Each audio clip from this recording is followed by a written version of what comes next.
First Timothy 6 verse 17 to 18. Command those who are rich in this present world not to be arrogant, nor to put their hope in wealth, which is so uncertain, but to put their hope in God, who richly provides us with everything for our enjoyment. Command them to do good, to be rich in good deeds, and to be generous and willing to share. Nasa diskusyon pa rin ang ating serye, ang mainit na pinag-uusapang misteryo ng Marcos Gold. Kung hindi mo pa napapanood ang mga bidyong ito, ay pwede mo itong balikan, kaibigan, upang mas maintindihan mo kung ano ang ating paksa sa content na ito. Maraming salamat at God bless. Follows on Visayas at Mindanao.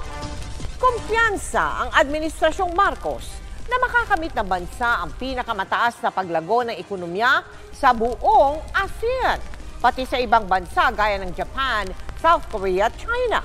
Ayon kay Finance Secretary Benjamin Diokno, magagawa raw ito ng Pilipinas sa taong ito at pati sa susunod na taon. Benjamin Estoista Diokno ay isang Pilipinong ekonomista na naninilbihang ika-32 na Finance Secretary sa ilalim ng administrasyon ng Pangulong Bongbong Marcos.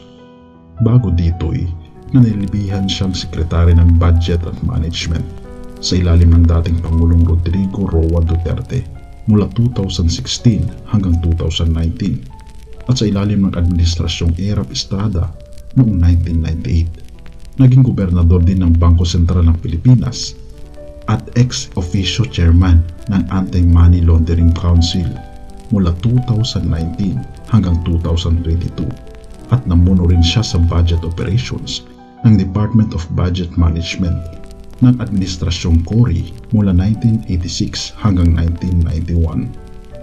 At dahil sa kanyang expertise, siya ang pinakamalaking alas ng Administrasyong BBM dahil sa ilang dekada na siyang expert sa larangan ng ekonomiya at kaperahan, kaya nga namang siya rin ang tinatayang highest paid public officer dito sa Pilipinas.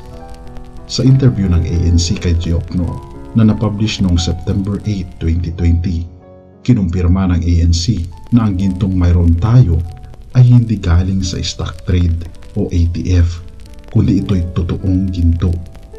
Good morning, Mimi. Exciting news from the weekend, but first of all, we're talking about real bullion, right? And not ETFs.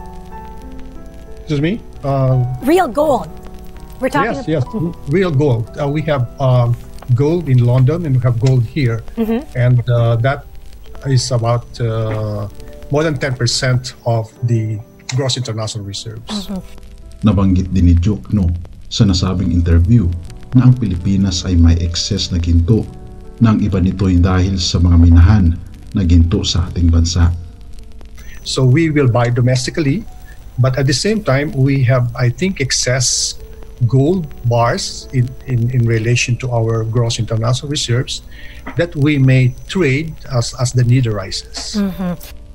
Tinanong din ng ANC si Diokno kung tayo ba ay bumibili ng ginto sa mayayamang bansa tulad ng USA, Canada o UK.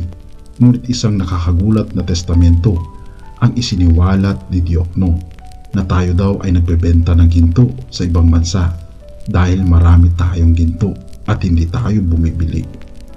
So we only buy from domestic small-scale miners, Gov? We don't buy from like countries that are major gold producers, for example, the US, Canada, or the UK? No, we don't buy internationally. We sell internationally because we have more than the gold that we need at the present time. Our estimate is that our gold holdings at the moment is more than the optimal. If you look at the World Bank study, if you look at the World Council study, it's more than 10%. And so I think we are going to be opportunistic. As you know, we have a huge international reserves.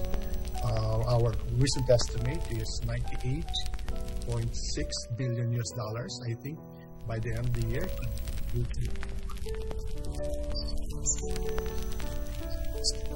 Ikapan ni Diokno sa interview ni Karen Davila, wala daw problema sa pera ang bansa sa ilalim ng administrasyong BBM. Right. So as the incoming finance secretary, you're faced with a lot of challenges, and let me make it simple. Walang pera ang gobyerno, right? That's what they often say, kulang daw, secretary. I think right now, the budget department has recommended just a 200 billion peso increase for 2023 for Mr. Marcos's first year in office, which considering the needs post-pandemic. What is the plan? You know, I think I have the benefit of having served the government for maybe around more than 30 years, and I've seen all the crises. We're in a better position now than before. I've seen a debt to GDP ratio close to 100. Yeah. Okay. Yeah. So I've seen the worst of the Philippines. At that time, we're heavily indebted. And we had a hard time arguing with the IMF on our program. Now we don't have an IMF program. We are a net contributor to IMF. Before our foreign exchange reserves was only maybe down to 2 weeks worth of imports. Now it's more than 9 months worth of imports. We're in a better place right now. And in fact, this administration, the Duterte administration, is going to leave to the incoming administration a much better tax structure than before, and it raises more taxes. So I'm not worried about the level of the debt. For example, that's 63%. That's easily manageable because as long as the economy can grow at 6 to 7%, which was our record before the crisis, we can easily outgrow our debt. And most of our debt are domestic rather than foreign. Ika pa ni Secretary Diokno sa interview sa ANC, ay kadalasan daw nakapokus ang mga papasok na administrasyon sa pag-resolve ng problemang pinansyal at ang pagbabayad ng utang. Ngunit ibang-iba daw ito sa administrasyong Marcos sapagkat paglago ng buhay ng bawat Pilipino ang layunin ng kanyang panunungkulan. Ibaba ang poverty level percentage ng bansa mula sa double digits hanggang sa ito'y maging single digit na lang. Top priority going to be the first order of business?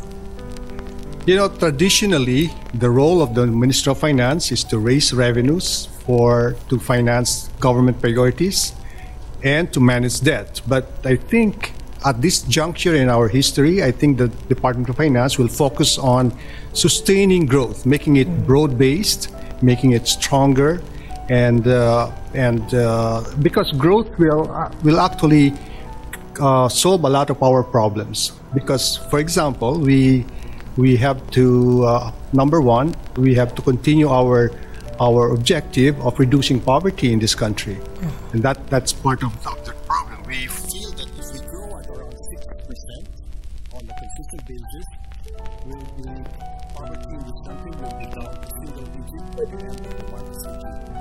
Also, by pushing growth and solve our revenue problem, that will solve our deficit problem, and that will also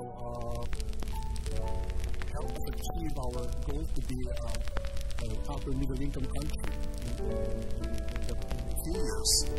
Layunin din daw ng BBM administration na maging A ang rating ng ating ekonomiya pagkatapos ng termino ng Pangulong Bongbong Marcos Jr.